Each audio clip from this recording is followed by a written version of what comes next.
So there are many unanswered questions about the raging California wildfires. One of the biggest, how exactly did they start?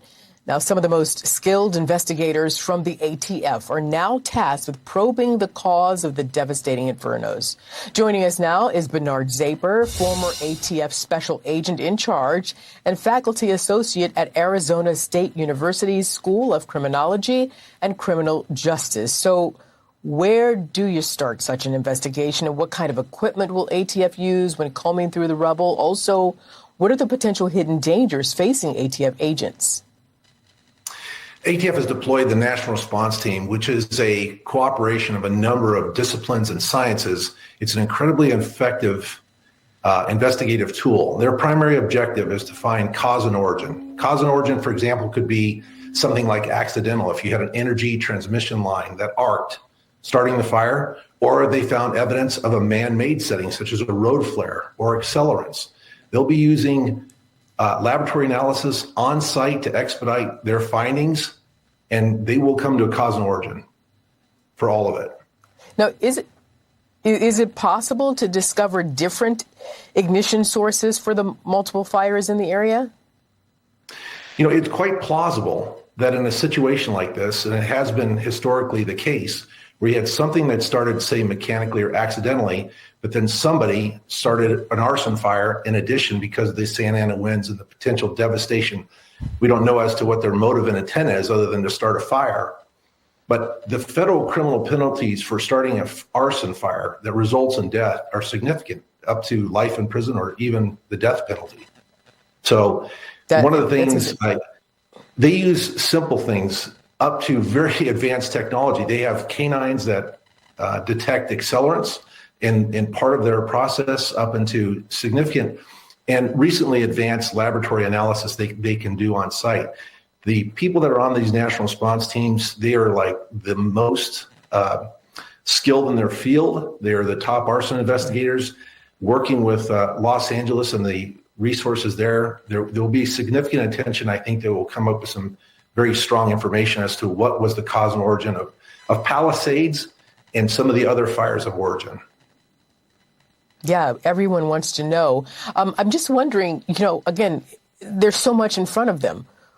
What's the strategy in terms of where they start? I mean, is it a particular, I don't know, what do they see that may draw them and say, hey, this looks a good place to start? I mean, how do they know? Well, the first thing is their experience. It's seemingly overwhelming, but these fire scenes speak to experienced fire investigators. One thing that's advantageous here is that fires that were started under heavy wind events, such as the Santa Ana winds, the fire went away from the point of origin. So sometimes you have evidence or sources at the start that were not emoliated in the fire. And also it can paint a pinpoint as to where the fire started because the damage that didn't happen behind it or where it would have been directed away from because of the wind. You know, a fire like this, particularly one that's being energized by wind, is a literally fire-breathing monster. It's continually seeking its fuel source, which is oxygen. It advances rapidly. It changes the meteorological conditions. All of that's going to be reflective in what's left behind. And these investigators, the chemists, the scientists, they're going to be looking for these things that give them a place to start. And then they'll get down to very detailed minutia as to what is happening at what they believe are the points of origin. So it is manageable, and it's surprising that they can achieve this level of specificity. Mm-hmm. And then when you talk about what's left behind, the work of an arsonist, there would be certain indicators. But what about if it was negligence or an accidental start? How would they know? Yeah, those things can be revealed as well. For example, again, like if you found a road flare that was partially consumed and then the fire took off from there, it's not anywhere near a road or it's in a very unusual place. Obviously, that is immediate suspicion, but they're looking for everything you would in any kind of investigation, like a homicide investigation, as to what would have led to the material they found there in that place, in addition to a lot of interviews with people in the area, things that are related, information on any kind of items that are found, where they came from, what their retail life was until they ended up at this point of origin of a fire. It's meticulous work. It's labor-intensive work, but they are going there with the intent of definitely being able to determine cause and origin for the fire.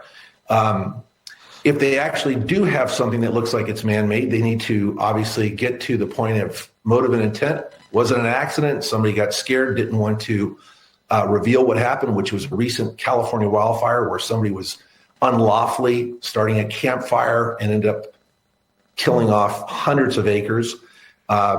Wasn't intentional on their part, but the origin was man-made in that case, as an example. Understood. Well, thank you so much for giving us an idea of what they're facing and how they go about tackling such a enormous job ahead. But you're very confident, based on their experience, that they will get the job done. Former ATF Special Agent in Charge, Bernard Zapor, thank you very much. Good evening.